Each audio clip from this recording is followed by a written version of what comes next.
दोस्तों ब्रेक के बाद स्वागत है आप सभी का आपके अपने खास कार्यक्रम मार्केट फर्स्ट में। दोस्तों मार्केट फर्स्ट में आज बात हो रही है, पड़ताल हो रही है कोचिंग सेंटर्स की, और कोचिंग सेंटर्स की श्रृंखला के अंदर जो पैनल हमारे बीच में मौजूद है, उस पैनल के अंदर मौजूद है साकार शिक्षण संस्थान। तो आपको दोस्तों सीधे लिए चलते हैं साकार शिक्षण संस्थान राजधानी जयपुर के अंदर, वहां पर किस तरह की व्यवस्था है और कैसा एनवायरनमेंट है बच्चों के लिए। सीधे लिए चलते हैं साकार शिक्षण संस्थान। नमस्कार दोस्तों, मैं डॉक्टर दीपक पारिक साकार शिक्षण संस्थान में अंग्रेजी की फैकल्टी के रूप में कार्यरत हूँ। साकार शिक्षण संस्थान की स्थापना सितंबर 2015 में श्रीमान अनिल चौधरी व विवेक शर्मा जी के द्वारा की गई। इसकी स्थापना करने का उद्देश्य प्रतिस्पर्धा के क्षेत्र में जो शैक्षणिक क्षेत्र में विद्यार्थी तैयारी कर रहे हैं, उनको ईमानदारी से और स्वार्थहीन सेवा उपलब्ध कराना था। हमारी हमारी जो संस्था है, इसका उद्देश्य ये रहा है कि विद्यार्थियों को एक क्वालिटी एजुकेशन, कम से कम फीस के अंदर गुणवत्तापूर्ण शिक्षण उपलब्ध करवाया जाए। हमारी शिक्षण संस्था के अंदर सर्वश्रेष्ठ फैकल्टी टीम मिलकर के और विद्यार्थियों को निरंतर सफलता के नए आयामों तक पहुंचाती रही है। ये शिक्षण संस्था पिछले 8 महीनों के समय में एक बहुत ही उभरते हुए शिक्षण संस्था के रूप में जनता के सामने आई है, और विद्यार्थियों के फीडबैक के और इस क्षेत्र शैक्षणिक क्षेत्र के फीडबैक के आधार पर हम ये कह सकते हैं कि आज ये संस्था विद्यार्थियों की प्रथम पसंद हो गई है। हमारी शैक्षणिक संस्था RAS, IAS, lecturer, college lecturer, lecturer grade first, second, third, SSC, bank आदि की तैयारियों के लिए विद्यार्थियों को कक्षाएं उपलब्ध करवाती है। और हमारी क्षेत्र की विशेषता हमारी संस्था की ये रही है कि विद्यार्थियों को निरंतर विशेषज्ञों के द्वारा लेक्चर्स के साथ साथ उनको परीक्षा उपयोगी शिक्षण सामग्री भी उपलब्ध करवाई जाती है, जिसमें चूँकि ऑब्जेक्टिव फॉर्मेट पर आजकल एग्जाम में प्रश्न पूछे जाते हैं, तो ऑब्जेक्टिव क्वेश्चंस का एक कलेक्शन विद्यार्थियों को सब्जेक्ट वाइज उपलब्ध करवाया जाता है। साथ ही हमारी वेबसाइट पर ऑनलाइन टेस्ट सीरीज़, हमारी संस्था के अंदर हर रविवार और गुरुवार को ऑफलाइन टेस्ट सीरीज़ विद्यार्थियों को उपलब्ध करवाई जाती है। शिक्षा इस संस्था की जो प्रधान है, उन्होंने विद्यार्थियों के हितों को ध्यान में रखते हुए विद्यार्थियों के लिए लाइब्रेरी फैसिलिटी भी उपलब्ध करवाई गई है, जिसमें विद्यार्थी टीचर्स के द्वारा पढ़ाए जाने के बाद में बैठ कर के अपने जो कुछ भी पढ़ी हुई सामग्री है उसका पुनः रिवीजन कर सकें। अभी जयपुर में हमारे संस्था की 2 ब्रांचें चल रही है। एक ब्रांच हमारी लक्ष्मी मंदिर के सामने रेमंड शोरूम के ऊपर है, टोंक फाटक पर। दूसरी ब्रांच हमारी कमल एंड कंपनी के सामने देवनगर में स्थापित की गई है। और निरंतर हम शिक्षा के क्षेत्र में विद्यार्थियों के साथ उनकी सफलता के आधार पर आगे बढ़ते जा रहे हैं। और हमारा जो लक्ष्य है भविष्य के अंदर वो यही है कि कोई भी विद्यार्थी अपने आर्थिक बाधाओं के कारण शिक्षा के क्षेत्र में तरक्की पाने से वंचित ना रह जाए, उचित मार्गदर्शन से वंचित ना रह जाए। और इसीलिए हमारी टॉप मोस्ट फैकल्टी जो है वो कम फीस के अंदर विद्यार्थियों को उचित मार्गदर्शन उपलब्ध करवा रहे हैं। दोस्तों, अगर आप RAS, IAS, RPSC के किसी भी एग्ज़ाम जैसे कि शिक्षक grade first, second, third, LDC, high court, SSC, bank आदि की तैयारी कर रहे हैं, तो आप हमारे दोनों शिक्षण संस्थान, जो कि पहला लक्ष्मी मंदिर चौराहे के पास में है, दूसरा देवनगर में है, इन दोनों में से किसी में भी संपर्क कर सकते हैं। आप लोगों को यहाँ पर फ्री डेमो क्लासेज उपलब्ध करवाई जाती हैं, जिनको ले लेने के बाद और हमारी विशेषज्ञ टीम से मिल लेने के बाद आप अच्छे से निर्णय कर सकते हैं कि आप अपने लिए क्या डिसाइड करना चाहते हैं। धन्यवाद। तो दोस्तों बेहतर शिक्षा के लिए कोचिंग एक विकल्प बन चुका है, जरूरत बन चुका है। GC जाखड़ साहब, आपसे मैं जानना चाहूंगा, कोचिंग एक विकल्प तो बन चुका है, लेकिन कहीं ना कहीं एक्सपर्ट का सिलेक्शन आज के समय में, जैसे मार्केट जो खड़ा हो चुका है, एक्सपर्ट का सिलेक्शन जो करना एक बड़ी चुनौती हो चुका है। तो एक्सपर्ट का सिलेक्शन किस तरह से करते हैं आप?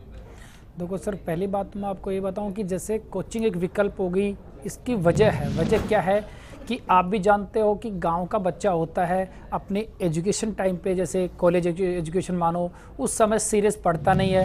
एक मार्केट में चीज़ आ रखी है जैसे सीरीज, 1 वीक सीरीज के पढ़ेगा तो उसकी जो पढ़ाई से संबंधित कमियां कमी रह जाती है, उसको दूर करने के लिए उसको कोचिंग में आना पड़ता है।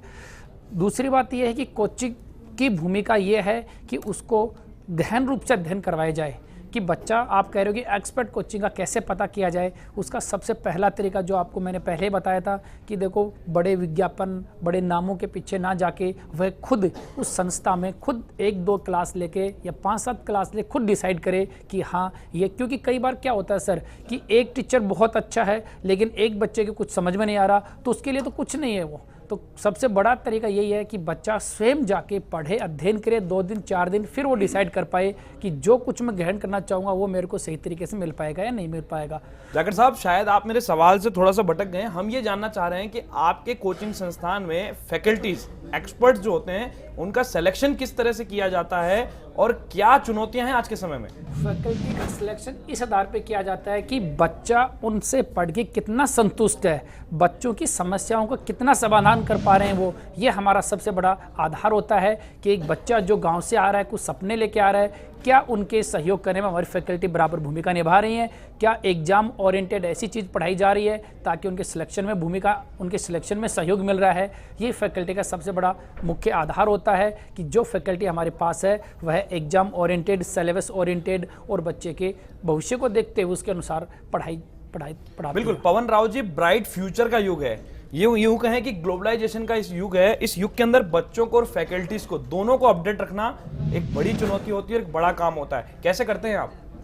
सबसे पहले सर, जो फैकल्टी का सिलेक्शन है हमारे पास, वो रिज्यूम भेजता है। कोई भी फैकल्टी जो हमारे पास रिक्रूट होना चाहता है, मदर्स एजुकेशन हब से जुड़ना चाहता है, सबसे पहले वो हमारे पास रिज्यूम भेजता है। हम लोग उसका रिज्यूम चेक करते हैं, उसके पास क्या क्वालिफिकेशन है वो चेक की जाती है, और उसके बाद सबसे पहले डेमो होता है। डेमो हम लोग खुद, जो फैकल्टी लोग हैं, जिस भी फैकल्टी का, जैसे मैथ्स का कोई भी टीचर हमारे पास फैकल्टी आ रहा है, तो हम लोग खुद जो मैथ्स के लोग हैं वो पहले डेमो लेते हैं। उसके बाद उनको अगर ऐसे लगता है कि हाँ नॉलेज अच्छा है, और उससे पहले एक पेपर होता है वो भी चेक किया जाता है। और जैसे ही एक बार फैकल्टी रिक्रूट हो जाती है, उसके बाद आपने मुझसे क्वेश्चन पूछा कि इस ग्लोबलाइजेशन के युग में उसको कितना अपडेट होने की ज़रूरत है।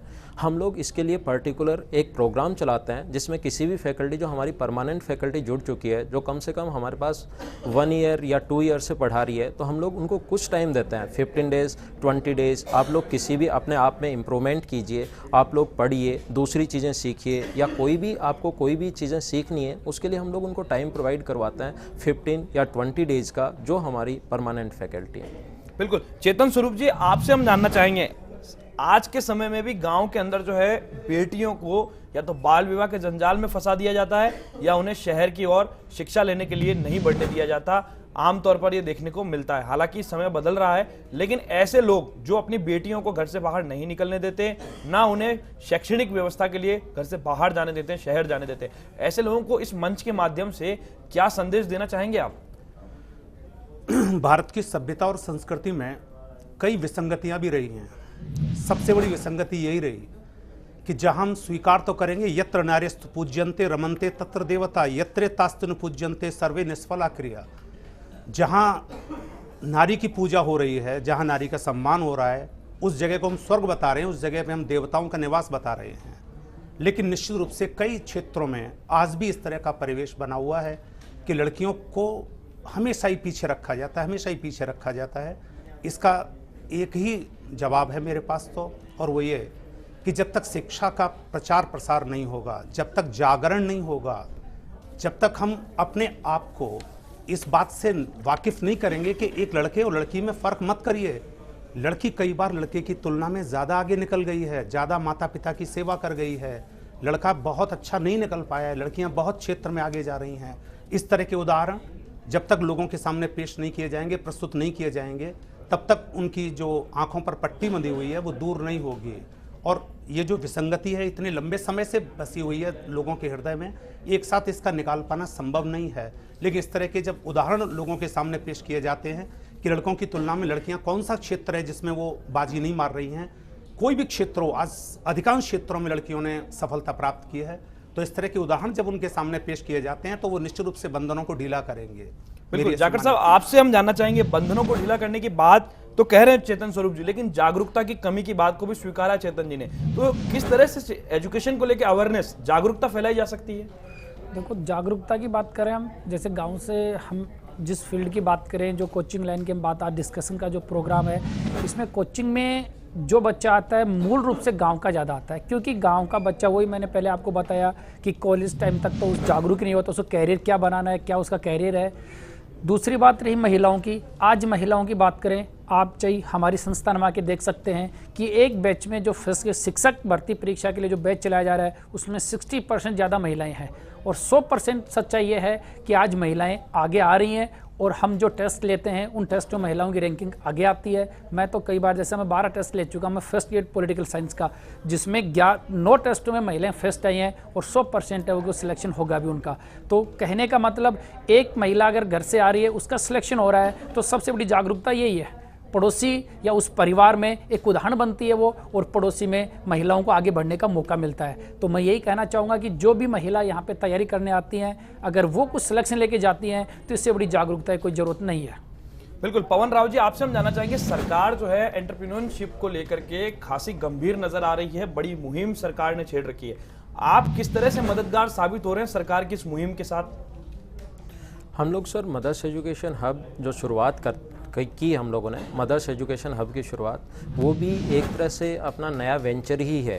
इसमें हम लोगों ने तैयारी करवाई है और काफ़ी शहरों में हम लोग फैल चुके हैं। जैसे हम लोग दिल्ली में जा चुके हैं, अलवर जा चुके हैं, जोधपुर अपना इंस्टीट्यूट है। तो उसी वेंचर की शुरुआत, जैसे कोई किसी भी क्षेत्र में आए, हम लोग एजुकेशन की लाइन में जुड़े हुए हैं, और एजुकेशन की लाइन के साथ जुड़कर सरकार की इस टाइप से हम लोग हेल्प कर रहे हैं। बिल्कुल। ज्योति स्वरूप जी, आपका रुख करना चाहिए, आपसे जानना चाहेंगे, ऑनलाइन एजुकेशन के समय में आज का जो समय आ चुका है वो आधुनिकता का युग है। जैसा कि पहले हम चर्चा कर रहे थे ग्लोबलाइजेशन की, इस आधुनिकता के युग में आज के समय में क्लासरूम को छोड़ करके ऑनलाइन एजुकेशन पर भी फोकस किया जाने लगा है, और कुछ जो बच्चे हैं, कुछ छात्रों की संख्या, एक बड़ा आंकड़ा नहीं है, एक छोटा आंकड़ा जरूर है, वो ऑनलाइन एजुकेशन की ओर प्रमोट हो रहे हैं। तो ऑनलाइन एजुकेशन को लेकर के किस तरह की तैयारी आप लोगों की है, और फिलहाल क्या कर रहे हैं आप?